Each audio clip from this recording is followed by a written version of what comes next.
이 시간 우리에게 주시는 하나님의 말씀 보겠습니다. 구약성경 시편 131편 1절부터 3절까지입니다. 시편 131편 1절부터 3절까지입니다. 제가 말씀 공독하겠습니다. 여호와여, 내 마음이 교만하지 아니하고 내 눈이 오만하지 아니하오며 내가 큰 일과 감당하지 못할 놀라운 일을 하려고 힘쓰지 아니하나이다. 실로 내가 내 영혼으로 고요하고 평안하게 하기를 젖된 아이가 그의 어머니 품에 있음 같게 하였나니 내 영혼이 젖된 아이와 같도다. 이스라엘아, 지금부터 영원까지 여호와를 바랄지어다. 아멘. 코로나19로 인해서 정신없이 3, 4월을 지내다 보니까 벌써 5월이 시작되었습니다. 5월은 우리가 잘 알듯이 가정의 달인데요. 우리 교회에 들어오시면서 포스터를 보셨는지 모르겠는데요. 포스터의 내용은 행복한 가정은 미리 맛보는 천국입니다 라는 내용이거든요. 우리 포스터에 있는 내용처럼 5월 한 달 우리 가정의 달인데 우리 모든 가정들마다 하나님이 주시는 행복이 넘쳐나서 천국을 미리 맛볼 수 있는 그런 귀한 은혜가 있었으면 좋겠습니다. 우리 여러분들에게 5월 한 달 행복한 가정 되세요 같이 한번 우리 고백하며 한번 인사하겠습니다. 5월 한 달 행복한 가정 되세요. 아멘. 고린도전서 10장을 보면 바울이 고린도 교회 성도들에게 어떤 본보기에 대해서 말하고 있는 것을 볼 수 있습니다. 어떤 본보기냐면 과거 이스라엘 민족이 고린도 교회 성도들에게 본보기가 된다는 것입니다. 바울이 말하고 있는 과거 이스라엘 민족을 좀 더 구체적으로 말하면 모세의 인도를 받아 출애굽한 세대를 말합니다. 이 세대는 모세의 인도를 받으며 하나님의 놀라운 은혜와 능력을 경험했습니다. 그들은 하나님의 은혜와 능력으로 출애굽할 수 있었습니다. 하나님의 은혜와 능력으로 홍해를 마른 땅처럼 건널 수 있었습니다. 하나님의 은혜와 능력으로 광야에서 헐벗지 않았고 굶주리지 않았습니다. 하나님의 은혜와 능력으로 약속하신 가나안 땅을 향할 수 있었습니다. 그런데도 이들이 하나님에게 어떻게 행했습니까? 하나님을 배반했습니다. 그리하여 금송아지를 만들어 그것을 하나님이라고 불렀습니다. 우상을 숭배했던 것이죠. 이방 여인들에게 미혹을 받아 음행을 행했습니다. 하나님과 하나님의 종 모세를 원망하고 대적했습니다. 모세의 인도로 출애굽한 이스라엘 민족은 하나님을 정말이지 잘 믿어야 했습니다. 왜 그렇습니까? 하나님의 크신 은혜와 능력으로 구원받았기 때문이죠. 그러나 그들은 그 반대로 행하고 말았습니다. 하나님께서는 이런 이들에게 엄중한 심판을 내리셨죠. 하나님께서 그들에게 약속하셨던 가나안 땅에 들어가지 못하고 광야에서 모두 죽게 하셨던 것입니다. 바울은 이것을 다음과 같이 말하고 있습니다. 고린도전서 10장 5절입니다. 그러나 그들의 다수를 하나님이 기뻐하지 아니하셨으므로 그들이 광야에서 멸망을 받았느니라. 바울은 하나님께서 출애굽한 세대를 기뻐하지 않으셨기 때문에, 즉 그들의 범죄 때문에 기뻐하지 않으셨던 것인데 그 결과 그들이 광야에서 멸망을 받았다고 말하고 있습니다. 바울이 이 말을 하고 나서 고린도 교회 성도들에게 본보기에 대해서 말을 했습니다. 고린도전서 10장 6절입니다. 이러한 일은 우리의 본보기가 되어 우리로 하여금 그들이 악을 즐겨하는 것 같이 즐겨하는 자가 되지 않게 하려 함이니. 바울은 고린도 교회 성도들에게 이러한 일은 우리의 본보기가 된다고 말했습니다. 이러한 일은 무엇일까요? 출애굽한 이스라엘 민족이 하나님께 범죄하여 광야에서 모두 멸망당한 것을 말합니다. 바울은 바로 이것이 고린도 교회 성도들에게 본보기가 될 수 있다고 말하는 것인데, 특별히 고린도 교회 성도들이 이스라엘 민족처럼 악을 즐겨하는 자가 되지 않게 하는 본보기가 될 수 있다는 것입니다. 그러니까 고린도 교회 성도들이 과거 이스라엘 민족을 본보기로 삼아 그들처럼 하나님께 죄를 짓지 말라는 것이죠. 그들처럼 우상 숭배를 하지 말라는 것입니다. 그들처럼 음행하지 말라는 것이죠. 그들처럼 하나님을 시험하지 말라는 것입니다. 그들처럼 원망하지 말라는 것이죠. 그런데 바울이 말하고 있는 본보기는 더 확장될 수 있습니다. 그러니까 출애굽한 세대만이 아니라 그 이후 세대들도 본보기가 될 수 있다는 것이죠. 그리고 그들의 죄악뿐만이 아니라 그들의 선한 믿음도 본보기가 될 수 있다는 것입니다. 바울의 권면처럼 고린도 교회 성도들은 구약의 성도들, 즉 과거 이스라엘 민족을 본보기로 삼아 그들처럼 하나님을 잘 믿어야 하고 그들처럼 하나님께 죄를 범하지 말아야겠습니다. 이런 바울의 권면은 여기 있는 우리들에게도 동일하게 적용될 수 있습니다. 그렇다면 우리들도 이스라엘 민족을 본보기로 삼아야 합니다. 그래서 그들의 선한 믿음을 따라 하나님을 잘 믿어야 하고 그들의 죄된 모습을 보고는 그들처럼 죄를 짓지 말아야 합니다. 이런 사실을 분명하게 알고 과거 이스라엘 민족을 본보기로 삼아 하나님을 더 잘 믿고 하나님께 죄를 범하지 않는 믿음의 삶을 살아가는 우리 모두가 되시기를 바랍니다. 그런데 우리가 본보기로 삼아야 하는 것은 과거 이스라엘 민족이라는 공동체만 있는 것이 아닙니다. 그 공동체 안에 있었던 개인도 있습니다. 그렇게 우리는 성경에 나오는 인물들도 본보기로 삼아야 합니다. 그 인물들 중에는 하나님을 사랑하고 하나님의 말씀에 순종하고 하나님을 잘 믿었던 사람들이 있습니다. 그러나 그 반대의 사람들도 있죠.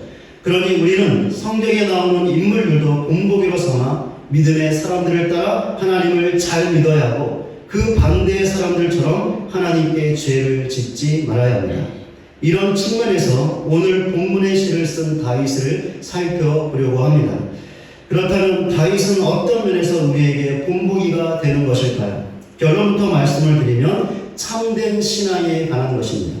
그렇다면 다윗의 참된 신앙은 무엇이었을까요? 오늘 본문의 시를 통해서 두 가지로 살펴보겠습니다. 첫째, 다윗의 참된 신앙은 일 중심의 신앙이 아니었다는 것입니다. 다윗은 자신이 교만하지 않고 오만하지 않았다라고 고백했습니다. 본문 1절 전반부입니다. 여호와여 내 마음이 교만하지 아니하고 내 눈이 오만하지 아니하오며.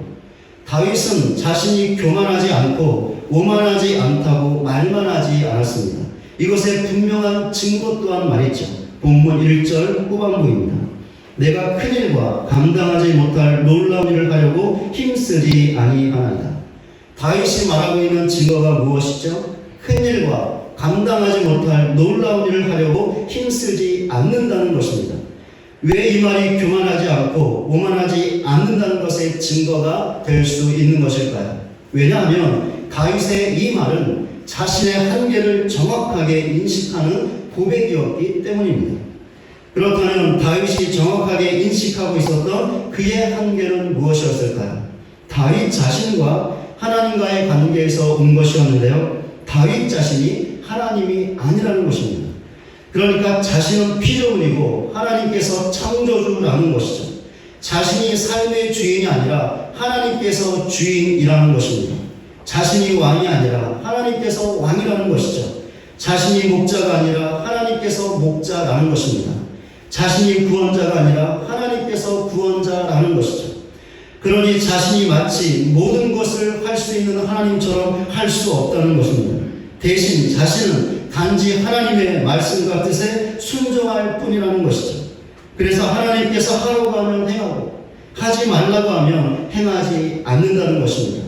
바로 이것이 다윗이 분명하게 인식하고 있었던 그의 한계였고, 이런 다윗의 한계가 큰일과 감당하지 못할 놀라운 일을 하려고 힘쓰지 않는다라는 그의 고백에 잘 표현되어 있는 것입니다.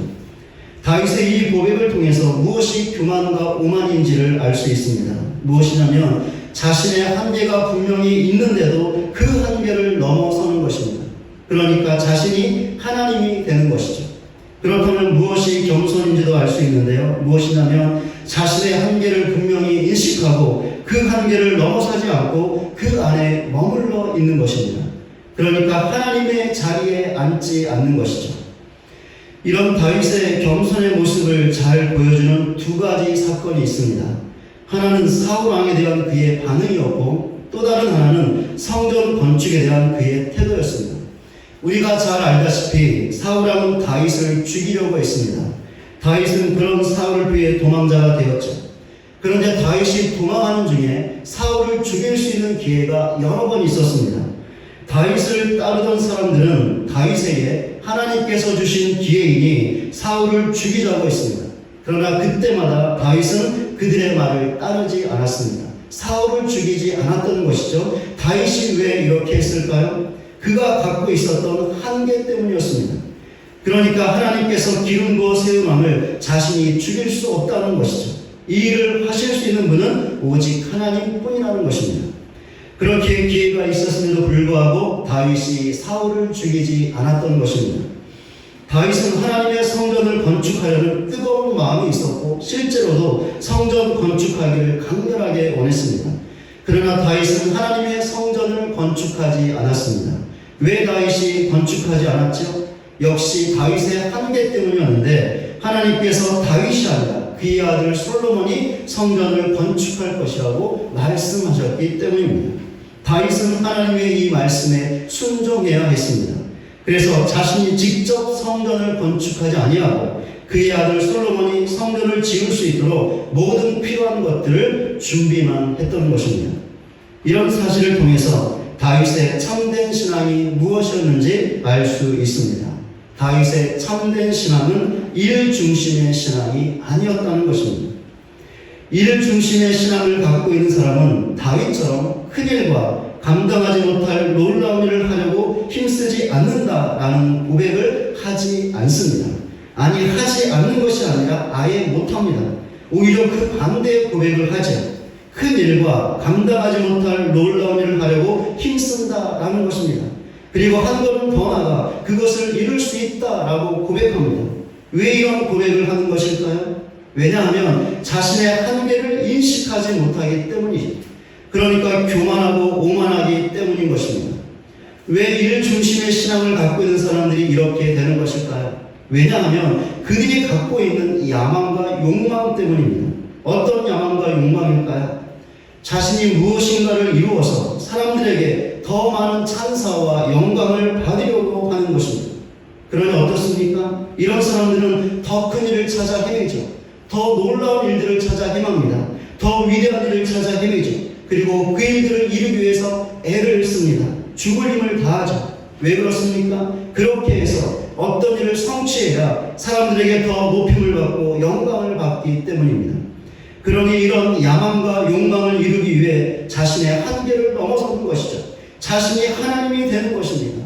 하나님의 자리에 앉아서 모든 것을 자신이 결정하고 행동하는 것이죠. 그러나 다윗의 신앙은 이러한 일 중심의 신앙이 아니었습니다.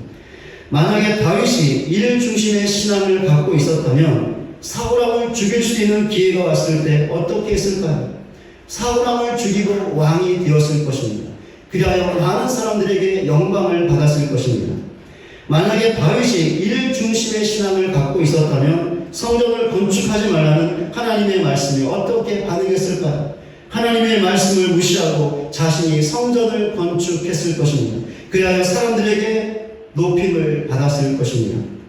다윗은 자신의 한계를 분명하게 인식했고 절대로 그 한계를 넘어서지 않았습니다. 자신이 하나님이 되려고 하지 않았던 것이죠. 그의 말대로 교만하지 않았고 겸손했습니다. 그리하여 무엇인가를 성취하고 사람들에게 영광을 받으려는 일 중심의 신앙을 갖지 않게 되었습니다. 바로 이것이 다윗의 참된 신앙이었습니다. 그러니 다윗을 본보기로 삼아 다윗처럼 참된 신앙을 갖는 저와 여러분 모두가 되시기를 주님의 이름으로 간절히 소원합니다. 본문의 시를 통해서 볼 수 있는 다윗의 참된 신앙 두 번째입니다. 다윗의 참된 신앙은 관계 중심의 신앙이었다는 것입니다. 앞에서 보았던 것처럼 다윗의 참된 신앙은 일 중심의 신앙이 아니었습니다. 그렇기 때문에 다윗이 가졌던 또 다른 참된 신앙이 있었는데 무엇이냐면 관계 중심의 신앙이었습니다. 여기서 관계는 하나님과의 관계인데 한마디로 하면 하나님 한 분만으로 만족하고 그 하나님을 절대적으로 신뢰했던 것입니다. 본문 2절입니다. 실로 내가 내 영혼으로 고요하고 평온하게 하기를 젖된 아이가 그의 어머니 품에 있음 같게 하였나니 내 영혼이 젖된 아이와 같다. 다윗은 자신을 젖된 아이가 그의 어머니 품에 있는 것에 비유하고 있습니다. 젖된 아이는 더 이상 젖을 찾지 않습니다. 젖을 달라고 울지도 않죠. 때를 부리지도 않습니다. 왜 그렇습니까? 어머니가 있기 때문이죠. 어머니는 항상 아이 옆에 있을 것입니다. 그리고 그 아이가 필요한 모든 것을 제공해 줄 것입니다. 젖만 안 줄 뿐이지 먹을 것을 포함해서 필요한 모든 것을 아이에게 줄 것입니다. 또한 그 아이를 보살펴 줄 것입니다. 그러니 이제 젖된 아이에게 필요한 것은 젖이 아니라 어머니 자신이죠. 그렇기에 아이는 어머니가 있는 것으로 만족하고 그 어머니를 절대적으로 신뢰하는 관계를 어머니와 맺어야 합니다. 구약 성경을 보면 하나님께서 이런 어머니의 이미지로 묘사되어 있는 것을 볼 수 있습니다. 그러니까 어머니가 아이에게 필요한 것을 제공하고 보살피는 것처럼 하나님께서도 자기 백성에게 그렇게 하신다는 것이죠. 몇 가지 구절을 보겠습니다. 신명기 1장 31절입니다. 광야에서도 너희가 당하였거니와 사람이 자기 아들을 안는 것 같이 너희 하나님 여호와께서 너희가 걸어온 길에서 너희를 안사 이곳까지 이르게 하셨느니라. 이사야 46장 3절과 4절입니다. 야곱의 집이여 이스라엘 집에 남은 모든 자여 내게 들을지어다. 배에서 태어남으로부터 내게 안겼고 태에서 남으로부터 내게 업힌 너희여 너희가 노년에 이르기까지 내가 그리하겠고 백발이 되기까지 내가 너희를 품을 것이라. 내가 지었은즉 내가 얻을 것이요 내가 품고 구하여 내리라. 호세아 11장 3절입니다. 그러나 내가 에브라임에게 걸음을 가르치고 내 팔로 안았음에도 내가 그들을 고치는 줄을 그들은 알지 못하였도다. 하나님께서는 어머니가 아이에게 하는 것처럼 자기 백성 이스라엘을 안아주셨습니다. 그들을 등에 업어주셨습니다. 품어주셨습니다. 팔로 안아주셨습니다.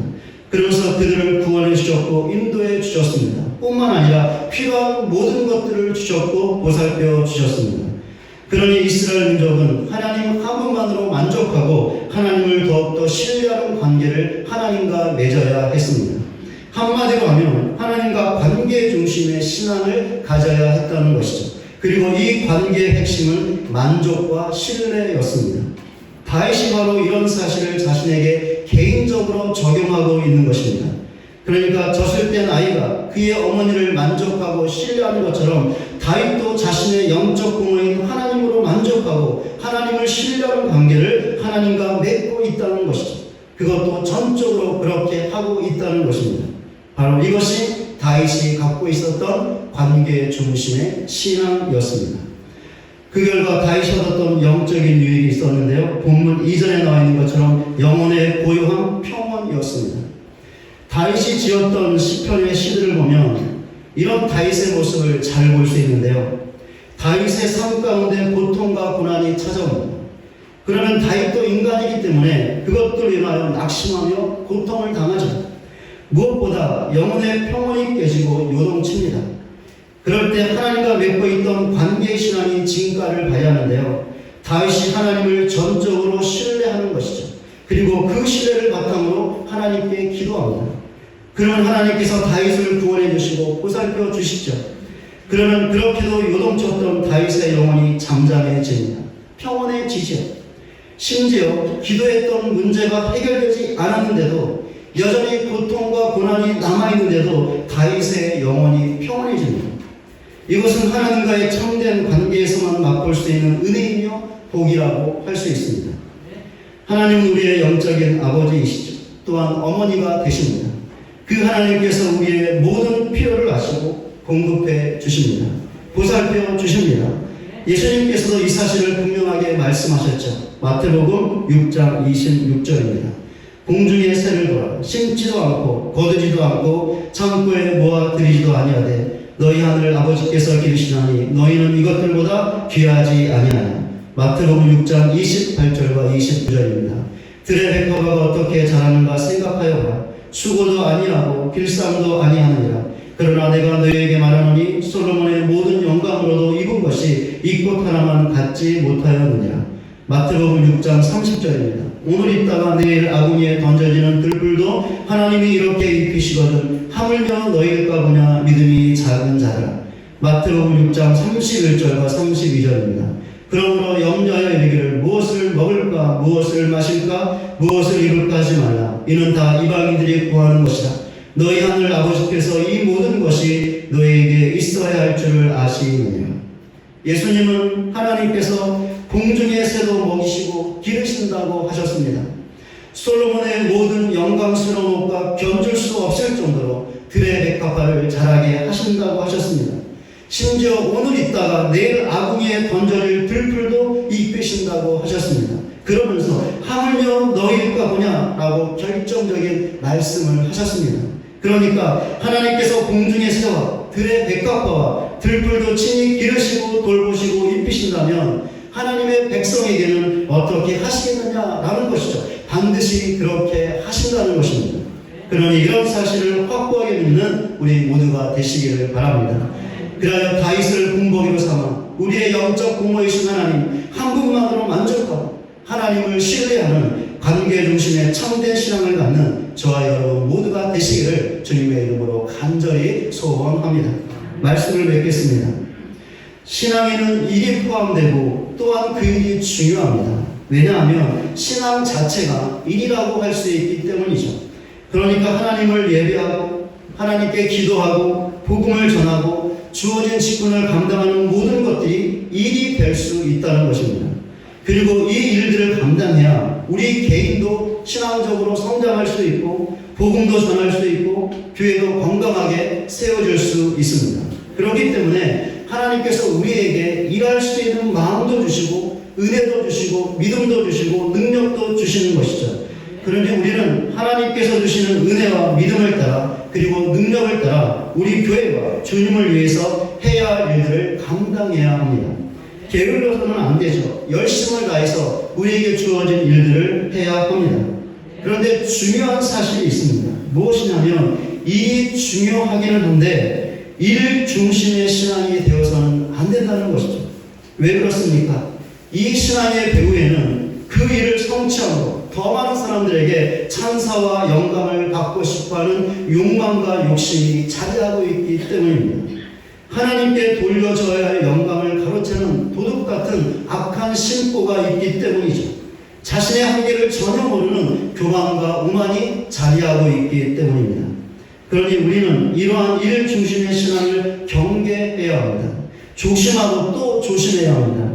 그러면서 우리 자신의 신앙 성장과 복음 전파와 교회를 위해서 해야 할 일들을 건전하게 감당해야 합니다. 그러니까 오직 하나님의 영광을 위해서만 행해야 한다는 것이죠.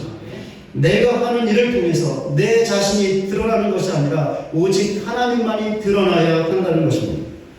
하나님은 우리의 영적인 부모로서 우리의 필요를 아시고 그 모든 것들을 공급해 주시고 우리를 돌보아 주십니다. 그렇게 우리는 하나님의 자녀로서 영적 부모이신 하나님과 관계 중심의 신앙을 가져야 합니다. 하나님 한 분만으로 만족하고 하나님을 온전히 신뢰하는 것이죠. 이 두 가지 신앙, 즉 일 중심의 신앙을 갖지 않는 것, 하나님과 관계 중심의 신앙을 갖는 것이 다윗이 우리에게 본을 보여주고 있는 참된 신앙입니다.